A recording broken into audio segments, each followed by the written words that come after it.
haven't found a seat for him, huh? I know. We're going to figure it out. I know. Good luck. That was a good one. Welcome to training camp 2025. I know Stacy kind of talked to you. We're going to trim through these just guidelines and figure out, so that we can all, you guys can get what you want from practice, and we'll try to give you what you can, and we'll try to communicate that daily. And so hopefully there's not a million rules, but a few guidelines that you could follow, and we can all work together. I understand you guys got a job to do. We appreciate the job that you do and the job that we have. So I got everybody in here. We had an early group, started a couple days ago, which was the rookie class, quarterbacks, and then some players that may have been not full or 100% in the offseason. That was the first group, just to kind of get them in there, get them acclimated. The rest of the group reported this morning, went through physicals, had a great run test, just finished that, and then we'll start here with meetings here after lunch. So a couple players that probably are on a few lists. There's 2 lists that we're working with now as it relates to the roster. The PUP list, which would be Hooper, Hollins, Verdarian Lowe, and Tavai.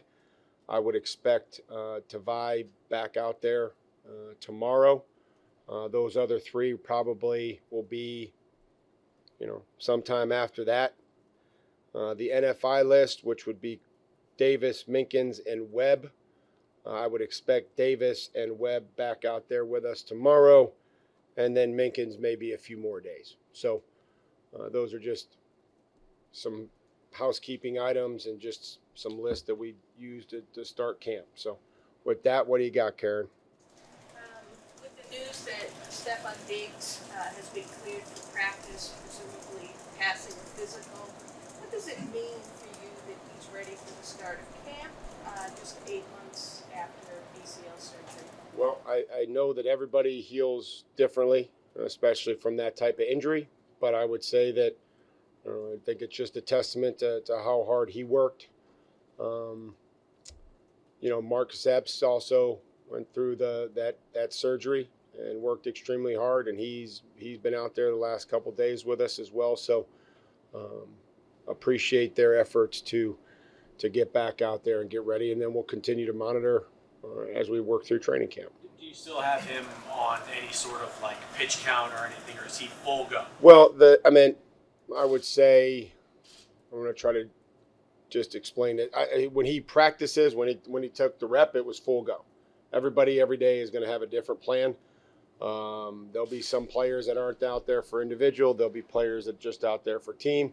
There'll be players that are just taking some specific reps. And my job is to manage that each and every day, but to ensure the football team that everybody's working, whether that's with Frank or Jim's staff or with the coaching staff on the field. So I don't see any limitations right now.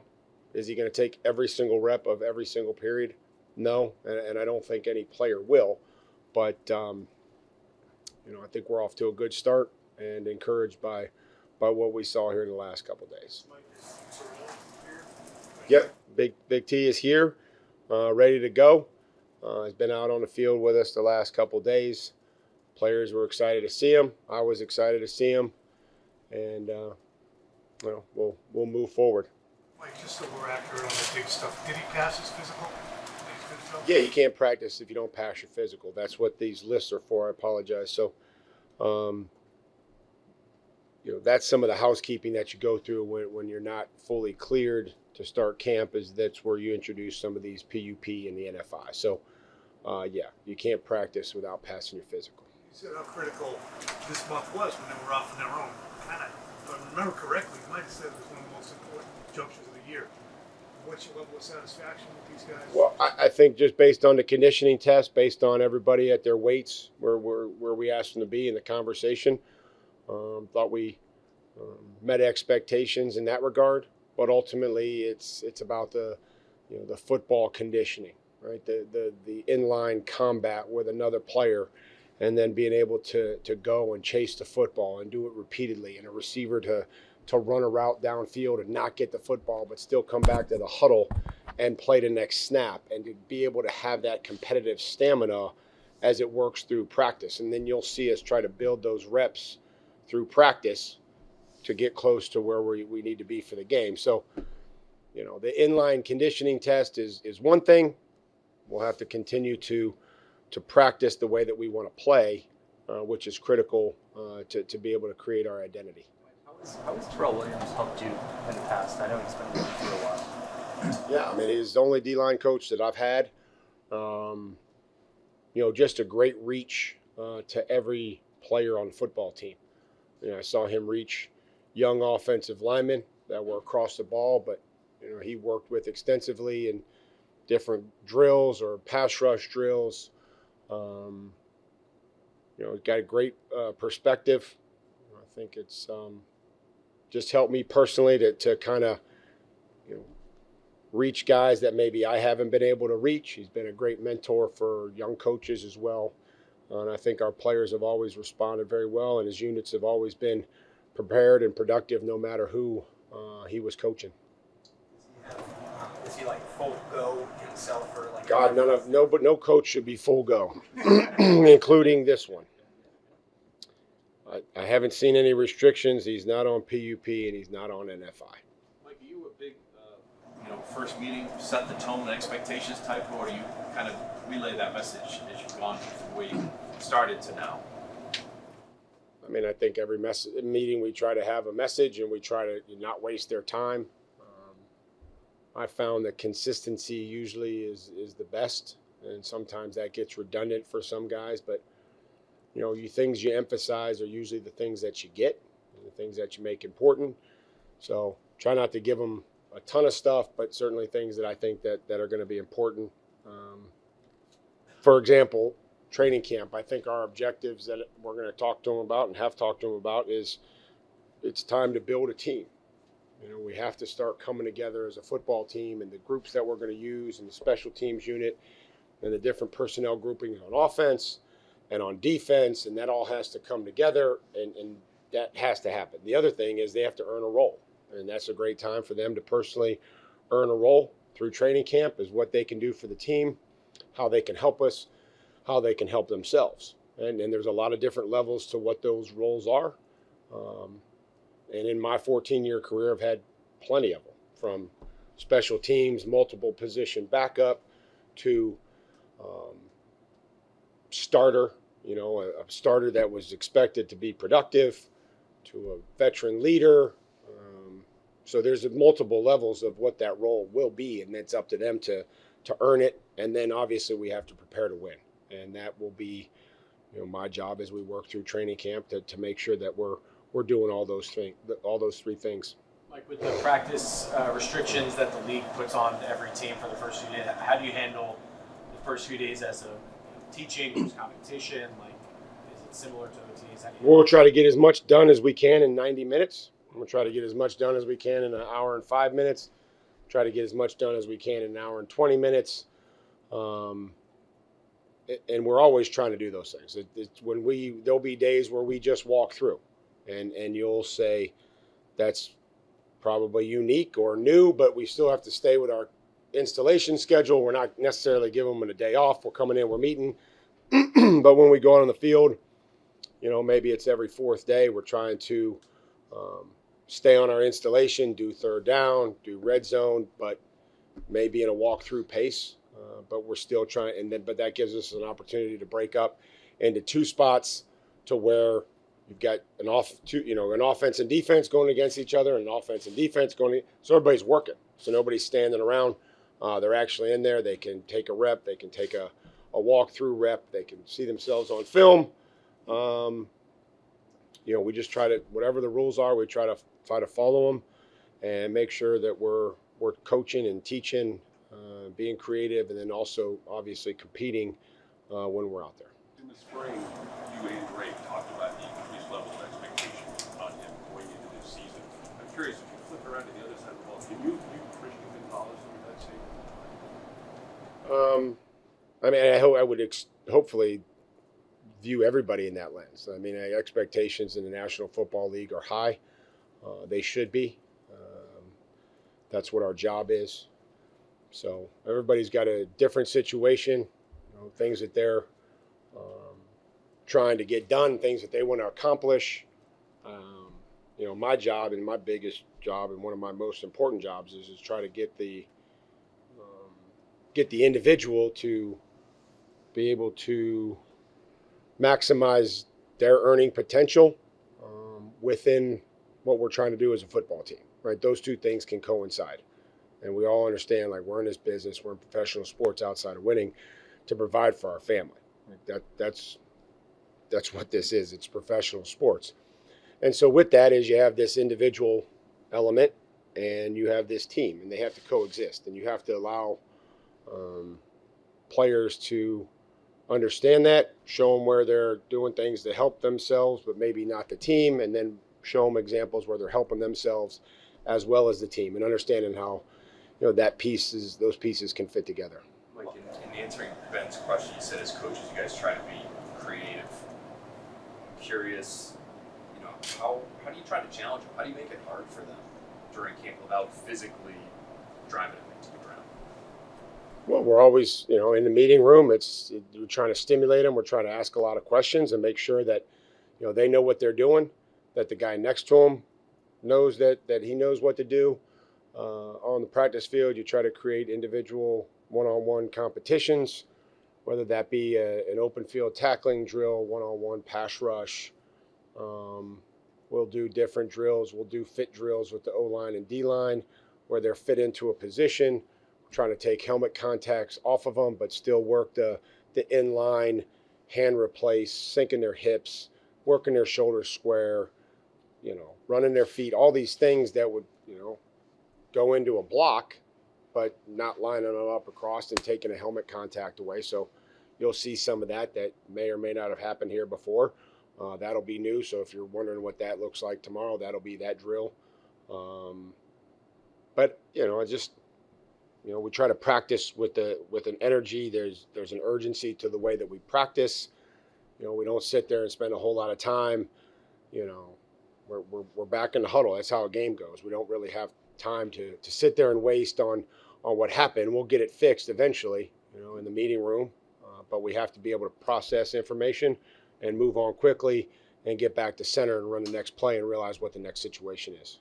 Mike, what's different about the way you designed or prioritized things in camp this year from maybe your first couple of years as a head coach? You just try to tinker a little bit with the schedule and try to, figure out when the walkthroughs are going to be, the morning meetings, what time do you want to make practice, providing enough time for them to lift and build a routine within that schedule, and then also trying to be efficient with the coach's time, so that they can script it at night and be ready to go the next morning and still come in here with some energy and have some excitement for when the players come in here ready to teach them. How important are pads and contact when it comes to player health and safety and getting them ready for the season? And how do you strike that balance between ramping up the intensity but not doing so much that it's detrimental? Well, anything that we do on the football field has an element of, risk. It's a violent sport. It's played at a high rate of speed, and you can't sit there and walk through, but you can't sit there and go live to the ground every play and every day. So there's just a balance that we strike, and we have to, again, part of that is preparing to win, being able to have the full complement of the playbook and being able to run the football, being able to throw, play passes and run actions and get down to the red zone. You're going to have short yardage. A lot of games are determined, at low red zone and short yardage, and those are things that you have to be able to do. Sometimes you have to pull the reps back, and again, that gets evaluated every single day based on the health of the team and where we're at and what I think we need. We have an idea of what practice is going to look like, but sometimes that gets adjusted based on where we're at. Mike, you said in January, do you guys just want to be good enough to start to take advantage of bad football? And you weren't sure if you were there. Do you have any more clarity as to whether you're close? Well, we're closer than where we were in March or April when we got here. I think we are. I think the players start to understand, You know, we talk about the good, the bad, and the shit that gets you beat, and I think that they can tell the difference between those three now. And you know, my job is to try to get them to. We have to eliminate the stuff that gets you beat, and we just have to correct the bad, and we have to continue and enhance the good stuff that we do. So, those are the three buckets of film, you know, that we show them. And I can't just always just sit there and show them the stuff that gets you beat, because that gets old as a player. You're like, I can't just see this all the time, and I can't just show them all the good stuff because. So I just try to, every time there's film, I try to show them those three buckets. Have there been any moments of eye-opening where they say, yeah, I didn't know that was a bad thing to do? No, I don't think we've gotten there yet. I mean, just from the way that the practices, I guess, have been structured in the spring. Right now, it's just being able to have an urgency in which we do an operation, communication, all those little things, the ball security, which I think is probably the most critical, Taylor, when you talk about just, you know, having a ball on your body and pads and contact. And, you know, that's the biggest thing, is just our ability to be able to take care of the football and being able to create those types of plays defensively that would lead to turnovers. So that's one of the biggest reasons, just to have pads on. Mike, you called the 5 weeks over the summer, I think, you know, one of the most important parts of the offseason. Just now the guys are back. I know there's 90 of them, but generally speaking, 91, international pathway. How'd they do? How do you feel about how the guys came back? I mean, whether you were in a coma when I answered Tom's question, or typing on your phone or tweeting, I don't know, but I spent 5 minutes answering that question. And I could go back through it, but I'd rather not. We won't know. We did pretty good on the linear run test, which they practiced. They know what it was going to be. The big thing will come when they're in line contact. I mean, and you're sitting there, you're wrestling with a guy, and then the D lineman's rushing. He almost gets to the quarterback, but we're telling him to plant and run and go sprint to the football and then go do it again. Or we're asking Kyle Williams to go run a post, and he didn't get the ball, but he wanted to get the ball, but he didn't. Can he run back, get set, know what to do the next play? That's really where we'll see. So I'll be able to answer that question again, hopefully only once in a few days. I like your answer better than Mike, I thought you were punking me. I'm like, Mike, how much does the competition play into this phase now? From when you were a player, just what you're going about on a daily basis, seeing guys rise in competition. What are some of the things you look forward to with that? I look forward to the first day of pads, where there's somebody that we really never saw, we never really talked about, that once the pads go on and they start to play football, they just have a contact balance, they have a understanding of where the football is, they tackle well, or they break tackles, or they play better in pads. That happens every year in training camp. So that's probably usually, you know, my most exciting day. Is who's it going to be? I don't know. It's a different guy every year. Hopefully there's a lot of them. But yeah, there's competition amongst, you know, I mean, we're competing against each other. Positionally, we're competing against the other side of the football. You know, and then our job is to compete against the other 31 teams that have the same amount of time as us every day. I mean, it is what it is. You have 11 hours. You got to have this many days. You got to have a day off every 7 days.